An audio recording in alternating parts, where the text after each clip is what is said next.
Hey, John Scott, congratulations, man. Hey, man, thank you. Why choose to sign, especially this close to hitting the open market? Um, Man, to be honest, I didn't want to go anywhere. Um, I love the city of Buffalo, and that guy behind me is kind of my guy. So uh, it was kind of the easy decision. Were you concerned at all? Obviously, they made a bunch of moves, bringing back Matt, bringing back Daryl. Were you ever concerned that maybe understanding where their cap number was, there just may not be room? Yeah, there was definitely it was definitely not a fun free agency. Didn't know what was going to happen, but luckily we got a triple B over there, Big Baller Bean, knowing what to do. So thank God for Bean, huh?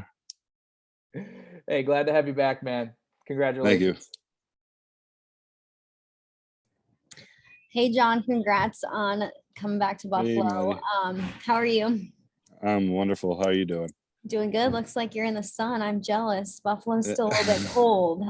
But just with Daryl Williams coming back, you coming back, I mean, Dion, of course, is going to be in Buffalo. Cody Ford's going to be healthy. What do you think just about basically the five and, of course, Mitch Morse coming back together for this upcoming season? What is that going to do for the group? What is that going to do for yourself and for Josh?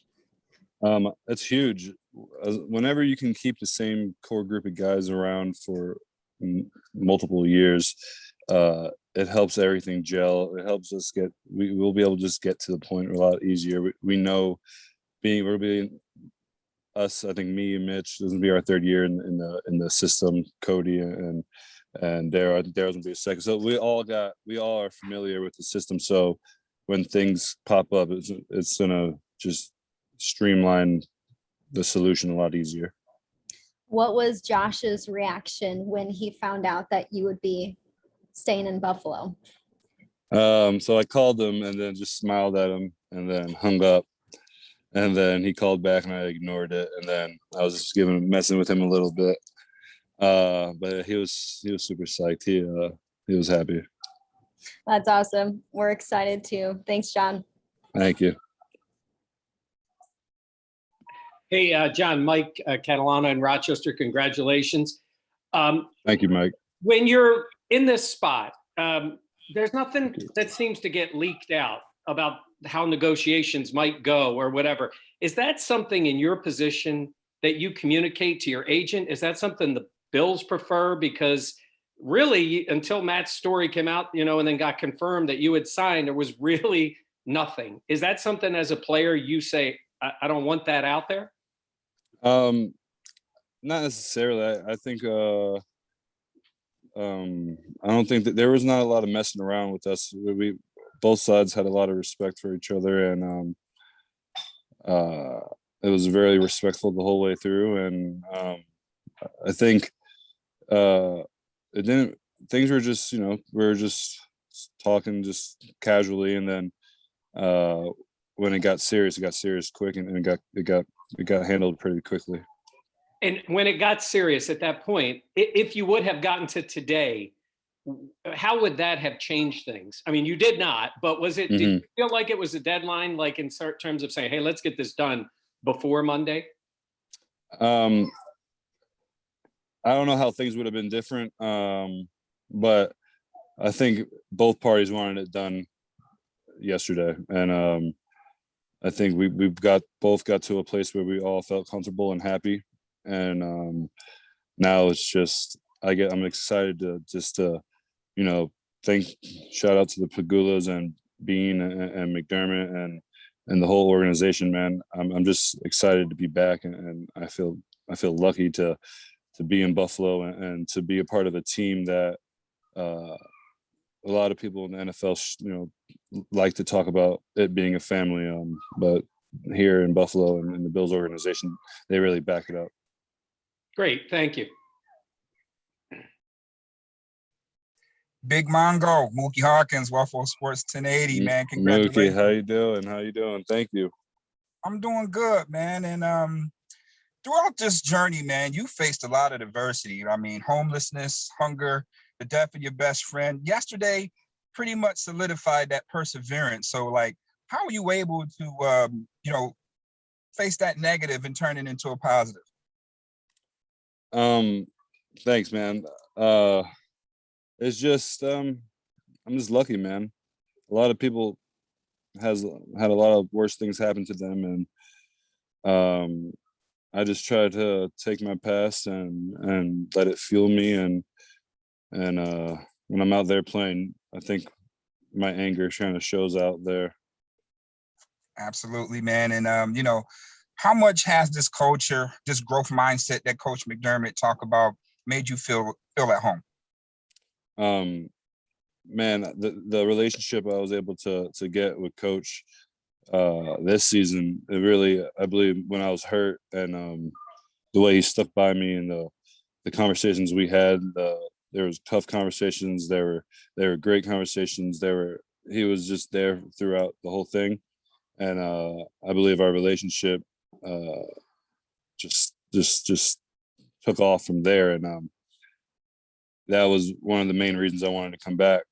Just knowing I have a guy that's in my corner, and a guy that we both see the game the same way, both see it winning the same way, and then so having that as the foundation, Big Baller Beane, who's out here freaking doing wizard stuff, and then I got my guy Dabes and that big goofy guy behind me. So, and it's a good time to be in Buffalo.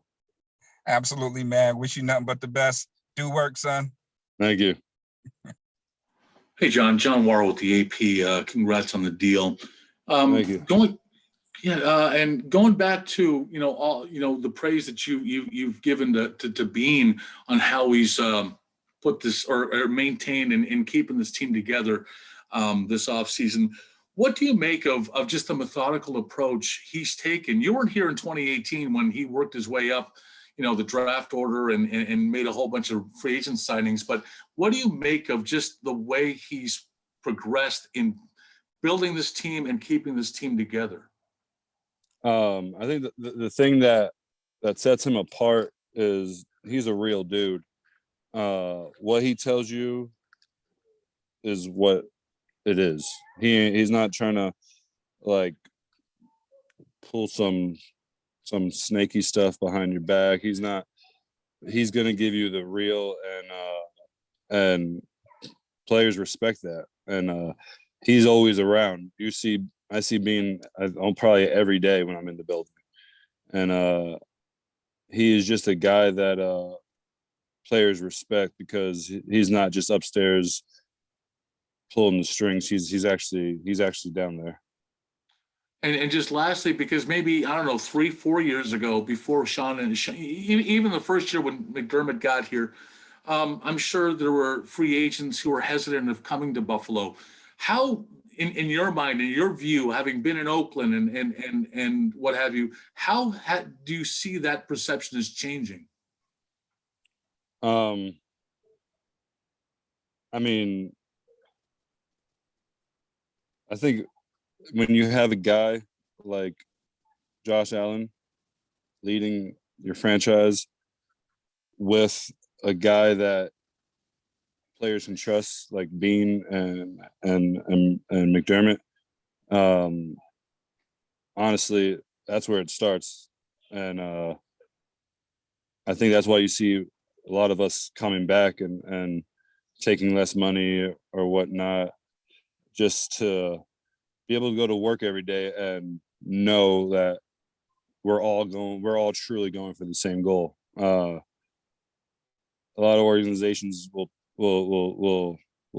say, it's all about winning, but at nut cutting time, they do some other things. So I think that the biggest attraction besides Josh Allen is you're going to be in an organization that's in it for the right reasons and is doing it right.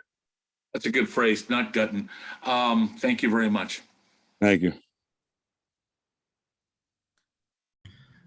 Hi, John. This is Jay Skursky with the Buffalo News. You mentioned there the idea of taking less money to return to a situation. Do you feel like in your circumstance here that you did that, maybe took a little bit less than what you could have gotten on the open market? Probably a little less. But money is only so much as like, what if I could have made a couple extra here and there somewhere else, but would I have the same structure I would if I would have left? Probably not. So, you know, having, like I said, Beane and McDermott, you know, on my side, and also having young Goofy behind me, it's pretty great. You've talked a lot about the continuity and the ability of this front office to bring guys back. And so far it's been a success in that regard, but what in your mind needs to be done for this team to take the next step? Because, you know, for all the great things that you accomplished, you did fall a little bit short of what your goal was. So how does this team, you know, build from that and advance beyond that game? Yeah, well, every year is a different year. So, I mean, we're going to be starting from scratch this upcoming season. So, I mean, we got to do everything better, run the ball better. I mean, keep our passing game where it's at. I mean, we got our communication can be better. There's a lot of things that we did that, you know, we have extremely gifted people on the outside. So they make up for the small things that we weren't so good at. So we got to just keep working on the small things and have an understanding that it's a completely new season. So what we did last year was nice and all, but it was like for naught because we didn't finish the job. Thanks, John. Hey, John, Sal Capaccio here, WGR. Good to see you. Congratulations, man. Thanks, Sal, man. How you doing? I'm good. Looks really warm where you are, just so we all know where you talking to us from. You there? Yeah, I'm in South Florida. I see. Southwest Ranches. In my backyard. Very nice. I get it now. Hey, there was some question whether or not maybe you thought you'd rather play center or guard. It didn't matter. So can you kind of just kind of clear that up? If you thought maybe there would be a chance somewhere to play center or to play guard, did you care where you played, or do you just want to just play somewhere and be versatile? I might have just been messing around just to ruffle some feathers. I want to win. And I wanted to be here. So I got both my wishes. Wherever this team needs me, like I said, since I've been here, I believe I can play anywhere on the line. So wherever I can help the Buffalo Bills win a championship is where I'll play. I know you talked about your relationship with Coach McDermott. What about Bobby Johnson and your relationship with your offensive line coach? Yeah, I mean, that's my guy. I've been in the league I'm going on my 7th year. I've been with him for 5 of those years. Will be 6. So he's a guy I trust. We know our families. We both want the same thing. It's huge having him around. Thanks, John. Congrats again, man. Thank you. What's up, John? Congratulations. Thank you. You're welcome. Before you re-signed, Daryl re-signed a couple days beforehand, and before you knew what was going to happen with that, you tweeted out congratulations to him. And I was curious, like, you know, with your situation in flux, I mean, you still reached out to him, you play next to him for, you know, half of the season. What's that relationship like, and what's the possibilities going into next year with you guys maybe building even more continuity between the two of you? Yeah, Fam, Daryl, that's my guy. He's a great dude. He deserves everything. He works so dang hard, and him and his wife, man, my wife and his wife became good friends. So man, Daryl's a great dude, and I'm happy that we got him to stay. Mm-hmm.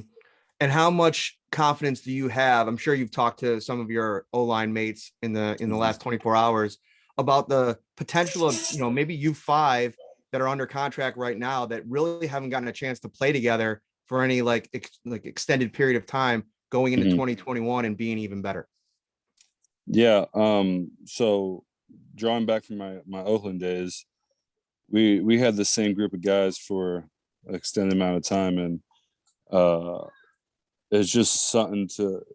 There's a lot to it when you know what the guy next to you is going to do. You know where his hand's going to be. You know how far you got to throw a twist off. There's a lot of little things, and being able to be with the same group, it's huge. And I'm excited to get back there and work with them because they're all dogs and they all want to work and they all want to get better. So it's an exciting time. Thanks, man. Appreciate it. Thanks, Matt.